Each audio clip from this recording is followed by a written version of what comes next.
সুনিতা, সুনিতা, তুই তুই এত রাত্রে কোথায় যাচ্ছিস মা? বল বল মা, এত রাত্রে তুই কোথায় যাচ্ছিস? ওই না তো।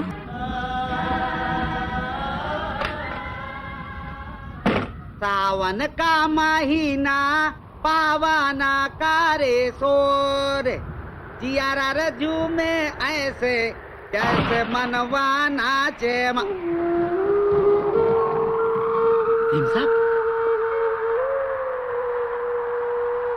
अरे मेम साहब, मेम साहब,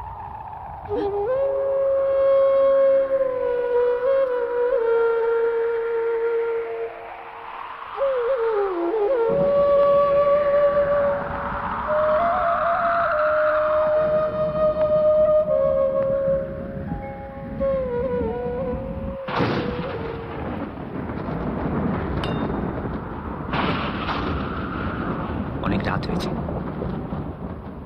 এখন বৃষ্টি নামবে। চলো ঘরে চলো, চলো।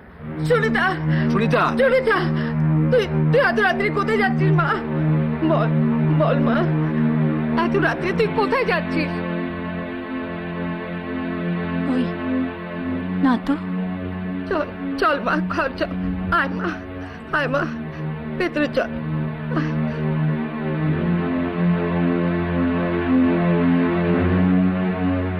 It's a case of somnambulism, মানে স্বপ্নের মধ্যে বিচরণ।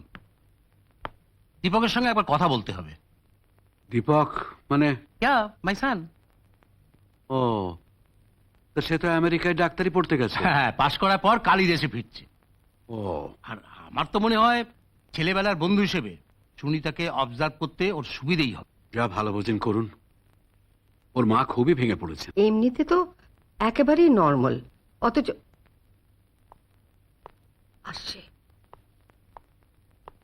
দেখ সুনিতা, কে এসেছে দেখ। ও দীপক দা, what a pleasant surprise. কবে এলে? কাল রাত্রে। তোমরা কথা বলো, আমি আসছি। হ্যাঁ,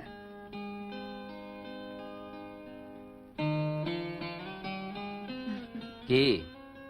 খুব অবাক লাগছে তাই না? ন্যাচারালি, আমেরিকাবাসীকে হঠাৎ চোখের সামনে দেখলে অবাক হবারই কথা। আসলে আমি তোমাদের সারপ্রাইজ দেবো বলে কাউকে কোনো খবর না জানিয়ে এখানে চলে এলাম। তারপর এবার বিয়ে ফাইনাল দেবে তো? হ্যাঁ। প্রিপারেশন কেমন চলছে? একদম ভালো না। কেন? রিসেন্টলি আমার একটা প্রবলেম দেখা দিয়েছে। কি ধরনের প্রবলেম? সেদিন আমি ক্লাসে বসে আছি, হঠাৎ মনে হলো আমাকে কে যেন ডাকছে।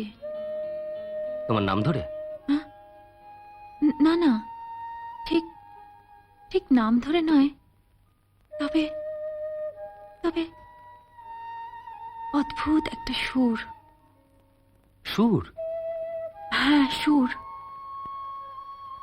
সেই সুর আমার খুব চেনা, অথচ অথচ আমি আমি ঠিক মনে করতে পারছি না।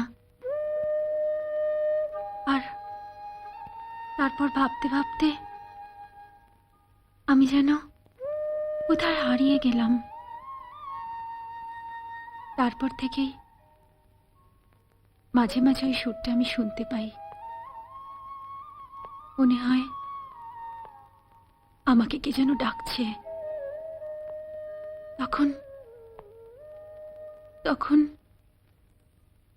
আমি যেন কোথাও হারিয়ে যাই। স্ট্রেঞ্জ।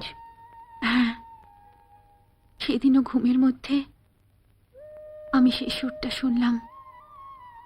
কে যেন আমায় ডাকছে।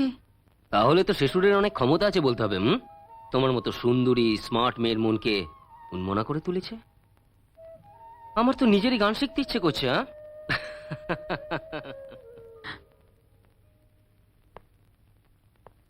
জানি আমার কথা কেউ বিশ্বাস করবে না। না, ঠিক তা নয়, তবে আমার মনে হয় তোমার কোনো গল্পের বই পড়ে বা কোনো সিনেমা দেখে তোমার অবচেতন মনে তার ছাপ পড়েছে। আমার বাবার সঙ্গে এ বিষয়ে আমার কথা হয়েছে। তুমি কিছু ভেবো না, এটা আমার উপর ছেড়ে দাও। Just take it easy. হ্যাঁ, আজ উঠি। আজ আমার একটা জরুরি অ্যাপয়েন্টমেন্ট আছে। সে কি দীপক, তুমি এখনই চলে যাচ্ছ? আজ আমি চলি মাসিমা। তুমি এতদিন পরে এসেছো, একটা মিষ্টি অন্তত খেয়ে যাও।